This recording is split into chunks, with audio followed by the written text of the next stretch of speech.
Hello class tenth. आज हम science में चैप्टर नंबर 5 स्टार्ट करने जा रहे हैं। चैप्टर का नाम है पीरियोडिक क्लासिफिकेशंस ऑफ एलिमेंट। बेटा, पीरियोडिक क्लासिफिकेशन ऑफ एलिमेंट में हम ये सीखेंगे कि हमारे जो अलग अलग एलिमेंट्स होते हैं अराउंड 118 120 या जो भी अभी भी एलिमेंट्स डिस्कवर हुए हैं। ये तो बहुत पुरानी बुक है, मतलब कि बहुत पहले से लगवा रखी है सीबीएसई ने। उसके बाद भी कई एलिमेंट्स हैं जो डिस्कवर हुए होंगे और हुए भी हैं, तो उनकी अरेंजमेंट नहीं है इसमें। बस ये पहले की पब्लिशर है, पब्लिशिंग बुक है, तो इसलिए पहले के एलिमेंट्स हैं 118 और 120 के आसपास जो भी हमारे एलिमेंट्स हैं उनको क्या नाम है, इन्होंने क्लासिफाई कर रखा है अकॉर्डिंग टू देयर इंक्रीजिंग और डिक्रीजिंग। पहले तो इंक्रीजिंग एटॉमिक नंबर पे है, देन इन केमिकल प्रॉपर्टी वगैरह जो भी है वैलेंसी वगैरह के अकॉर्डिंग। देखो, क्लासिफिकेशन में स्टार्ट करता हूँ कि क्लासिफिकेशन क्यों ज़रूरी है। कभी आप शॉप में गए हो तो आपने ऐसा देखा होगा कि अगर आप चॉकलेट मांगो तो वो चॉकलेट के डब्बे में से चॉकलेट निकाल के देते हैं कन्फेक्शनरी शॉप वाले, या फिर अगर आप उन्हें बोलो कि भैया हमें दूध चाहिए तो फ्रिज में से निकाल के देते हैं, या फिर तेल मांगो तो वो ऊपर रैक में से निकाल के देते हैं। तो ऐसे ही जो चीज़ें हैं वो अलग अलग क्लासीफाई होती हैं, वो अलग अलग जगह पे रखी हुई होती हैं। अगर मानो वो सारी चीज़ें एक ही जगह रख दें, इकट्ठा करके एक ही जगह पे रख दें, और आप उनसे कोई चीज़ मांगो तो वो क्या करेंगे, उन्हें टाइम लगेगा ढूंढने में थोड़ा टाइम लगेगा, है ना। उसी तरीके से एलिमेंट्स का क्लासिफिकेशन भी ज़रूरी है। एलिमेंट्स का क्लासिफिकेशन इसलिए ज़रूरी है ताकि हम एलिमेंट्स को ईजिली स्टडी कर सकें, और ताकि हम अपनी स्टडी अपने इस टेक्नोलॉजी को थोड़ा और अच्छा बढ़ा सकें और अच्छा कर सकें।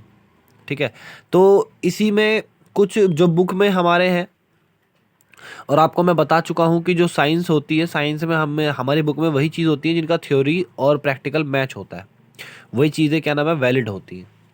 तो साइंटिस्ट तो बहुत थे, लेकिन कुछ साइंटिस्ट ऐसे थे जिनकी थ्योरी और प्रैक्टिकल थोड़े थोड़े मैच हुए, लेकिन कई इनके ड्रॉबैक्स भी थे, तो जिसकी वजह से इनके नाम दिए हुए हैं।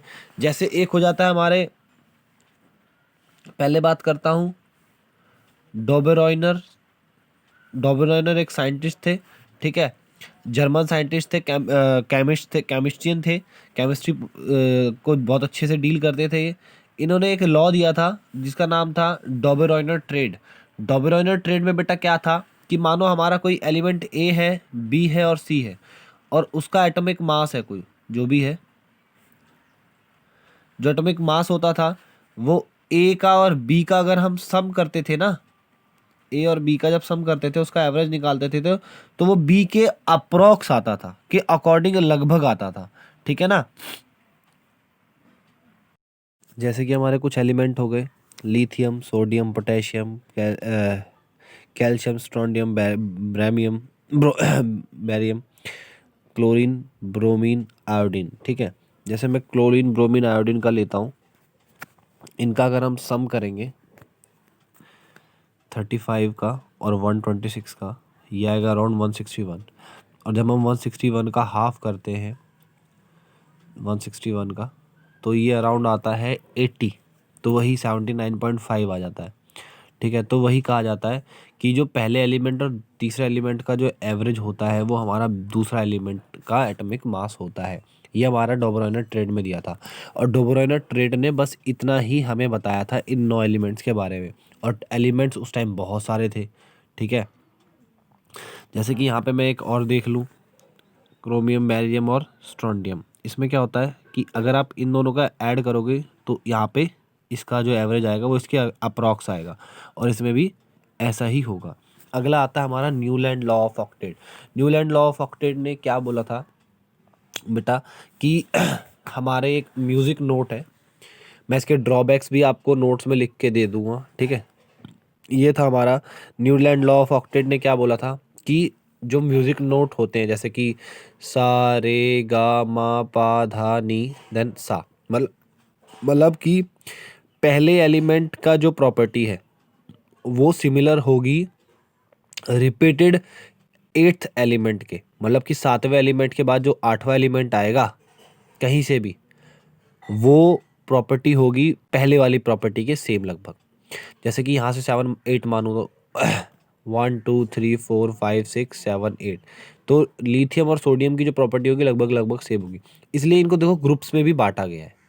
ठीक है, और इसको क्या नाम है, हमारे अलग लैंग्वेज में जब बताऊं जो इनके हैं, ये होता है दो रे मी फा सो ला ती। तो ये जब रिपीट करोगे तो दोबारा ऐसे आता है, जैसे सारे गामा है ना, वैसे ही इनका अलग लैंग्वेज में इनकी क्या नाम है, ये म्यूजिक नोट है। ये म्यूजिक नोट के ऊपर एक तरीके से याद करने के लिए दे दिया कि पहले वाला एलिमेंट जो है वो आ, आठवें एलिमेंट के प्रॉपर्टी के बराबर होगा, या आठवां प्रॉपर्टी जो एलिमेंट है वो पहले एलिमेंट की प्रॉपर्टी के बराबर होगा। ठीक है, आगे इसमें भी था कि इन्होंने कई सारे गैप्स जो थे वो छोड़ दिए थे अपने टेबल में, और इन्होंने बस इतने ही एलिमेंट दिए थे, जिसकी वजह से इनका भी ज़्यादा वो नहीं किया गया, कि इनको भी ज़्यादा वैलिडेशन नहीं दी गई। ठीक है, अगला आते हैं हमारे मेंडलीव, जो एक तरीके से जिन्होंने पूरे पीरियोडिक टेबल को बनाया है, और उन्हीं के बेसिस पे हमारी जो पीरियोडिक टेबल है वही चलती आ रही है। ठीक है, मेंडलीव एक हमारे west Siberian chemist, Russian chemist थे। इन्होंने क्या किया था बेटा, इन्होंने हम जैसे कि होते नहीं कि कार्ड्स ले लिए या फिर पर्ची बनाए, जैसे आप लोग क्या कहते हैं उसे, 16 पर्ची ढप या चोर पुलिस खेलते हो, राजा मंत्री चोर पुलिस, वैसे इन्होंने क्या किया, ऐसे कई सारी पर्चियाँ बनाई, और उन पे क्या किया, हर एक एक पर्ची पे एक एक एलिमेंट का प्रॉपर्टी लिखा, और उस पे उसका एटॉमिक नंबर, एटॉमिक मास, जो भी चीज़ें थी उनकी लिखी, और उनको इंक्रीजिंग एटॉमिक नंबर के बेसिस पे अरेंज कर दिया। ठीक है, और उन्होंने क्या बोला कि कई सारे ऐसे गैप्स को छोड़ा जहाँ पे उन्होंने ये बोला कि आने वाले टाइम में जो एलिमेंट डिस्कवर होंगे जिनकी प्रॉपर्टी इन बॉक्सेस में लाई कर सकती है, कि मतलब पहले और एलिमेंट के बीच में लाई करती है, वो यहाँ पे रख दिए जाएंगे।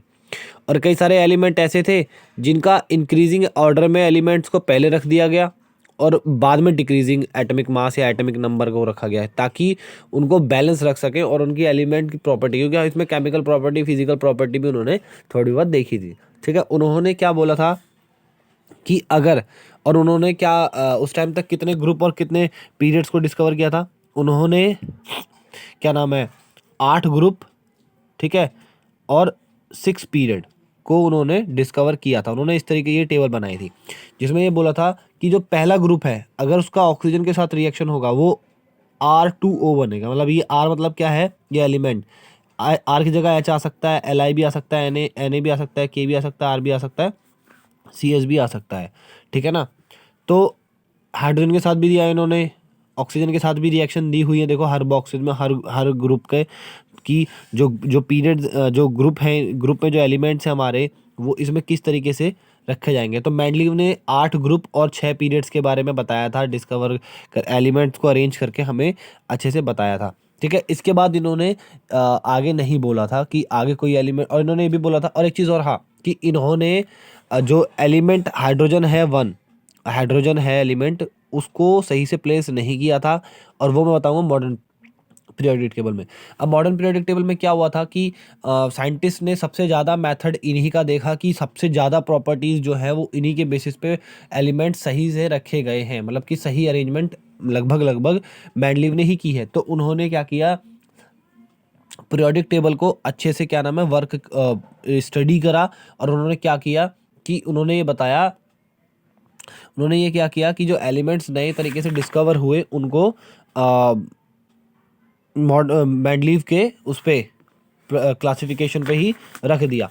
और उन्होंने क्या किया कि फिर आने वाले टाइम में 18 ग्रुप और 7 पीरियड्स में ये पूरा एलिमेंट जो हमारा पीरियोडिक टेबल है वो हमारा आया है, जिसमें कि इस साइड हमारे मेटल्स हैं ग्रीन वाले, ये येलो वाले नॉन मेटल्स हैं, राइट साइड हमारे नॉन मेटल हैं, लेफ्ट साइड हमारे मेटल हैं, और बीच में जो होते हैं मेटलॉइड्स होते हैं। मेटलॉइड्स एक ऐसे एलिमेंट्स होते हैं जिनके पास मेटल और नॉन मेटल की प्रॉपर्टी दोनों ही होती है, मतलब वो ना ही मेटल होते हैं और ना ही वो नॉन मेटल होते हैं प्योर। और ये हाइड्रोजन जो है वो हमारे ये है तो गैस, और हाँ एक चीज़ और, जो लास्ट वाली जो ग्रुप है हमारा 18 ग्रुप है वो हमारा नोबल गैसेज होती हैं, और नोबल गैसेज में हमारा हाइड्रोजन आता है, लेकिन हाइड्रोजन इधर रखने की बजाय इधर लेफ्ट साइड रखा गया है। क्यों? क्योंकि उसका एटॉमिक नंबर क्या है 1। अप्रॉक्स उसका 1 नहीं होता, वो 0.98 होता है, लेकिन अप्रॉक्स माना जाता है 1। और उसको अलग अलग इसलिए रखा है मॉडर्न पीरियोडिक टेबल में, क्योंकि अगर कोई ऐसा एलिमेंट आता है जिसकी एटॉमिक मास या एटॉमिक नंबर जो भी है 0.98 से भी कम आती है, तो वो हाइड्रोजन को रिप्लेस कर देगा। ठीक है, इसलिए हाइड्रोजन की कोई फिक्स जगह नहीं बताई गई। ठीक है, और जब हम लेफ्ट साइड से राइट साइड की तरफ ग्रुप में बढ़ेंगे तो हमें ये पता चलेगा कि एटॉमिक मास जो है वो एटॉमिक मास और एटॉमिक नंबर जो है वो इंक्रीज हो रहे हैं। और जब हम ऊपर से मतलब पीरियड्स में अगर हम अप टू डाउन जाएंगे तो हमारा जो एटॉमिक नंबर है वो भी बढ़ेगा, और साथ ही साथ जो हमारे नंबर ऑफ शेल्स हैं वो भी बढ़ेंगे। जैसे कि इसमें एक है, अगर आप इलेक्ट्रॉनिक कॉन्फ़िगरेशन करो तो एक एलिमेंट एक शेल में भरा जाएगा के में, और अगर आप इसको देखोगे 3 नंबर है तो इसकी इलेक्ट्रॉनिक कॉन्फ़िगरेशन 2,1 भरे जाएगा, मतलब एक शेल बढ़ गया। और इसमें 2,8,1 इसमें 3 शेल आ गए।